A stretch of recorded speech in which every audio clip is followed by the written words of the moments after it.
Beatriz Manfredini, que vai nos contar sobre uma reunião em que o governador de São Paulo, Tarcísio Gomes de Freitas, tentou desfazer algum mal-estar com a bancada bolsonarista na Assembleia Legislativa, descontente com alguns comportamentos do governo do estado. Queria que você contasse pra gente se criadores e criatura, ou criaturas e criaturas, né, voltaram a se entender, Beatriz Manfredini.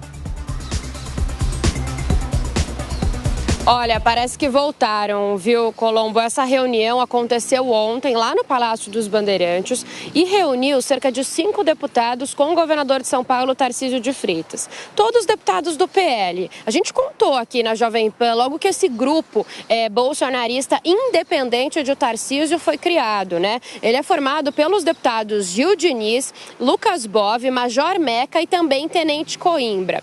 E os deputados, eles resolveram então assumir uma posição de uma espécie de bancada dentro da ALESP, Assembleia Legislativa do Estado, que, apesar de fazer parte da base aliada do governador e concordar com a maioria dos posicionamentos dele, queria agir de forma independente porque não concorda com todos. Também não é de hoje que a gente conta aqui que tem uma ala mais ligada ao ex-presidente Jair Bolsonaro, principalmente ideológica, né, que discorda de muitas atitudes de Tarcísio de Freitas. E aí, depois do anúncio, então, da criação dessa espécie de bancada independente, o governador chamou esses deputados para conversar. Essa conversa durou cerca de 5 horas, então, ontem, no Palácio dos Bandeirantes.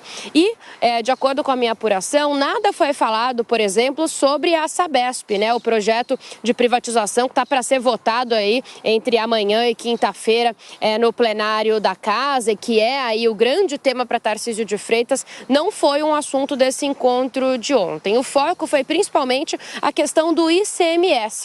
A gente também contou aqui que depois aí do andamento da reforma tributária, a maior parte dos estados do consórcio Sul-Sudeste, do qual São Paulo faz parte, assinaram uma carta ali dizendo que será necessário aumentar o ICMS dos estados para não perder a arrecadação. E o governador Tarcísio de Freitas tinha dito que deveria enviar esse projeto, sim, para a ALESP. Inclusive, o secretário de Fazenda de São Paulo assinou essa carta. E foi esse o estopim para que esse grupo bolsonarista independente de deputados estaduais fosse criado. Eles se dizem contra o aumento de qualquer tipo de imposto, então decidiram e avisaram que iriam votar contra e a partir daí tomariam decisões então independentes da base aliada. Bom, ontem essa conversa serviu para parar as arestas. Nos bastidores do Palácio dos Bandeirantes já se falava que, apesar da criação desse grupo, Tarcísio acreditava na capacidade de diálogo com esses deputados, e aí ficou decidido o seguinte, que pelo menos agora, nesse ano, esse projeto de aumento do ICMS não vai ser enviado. Ele vai para avaliação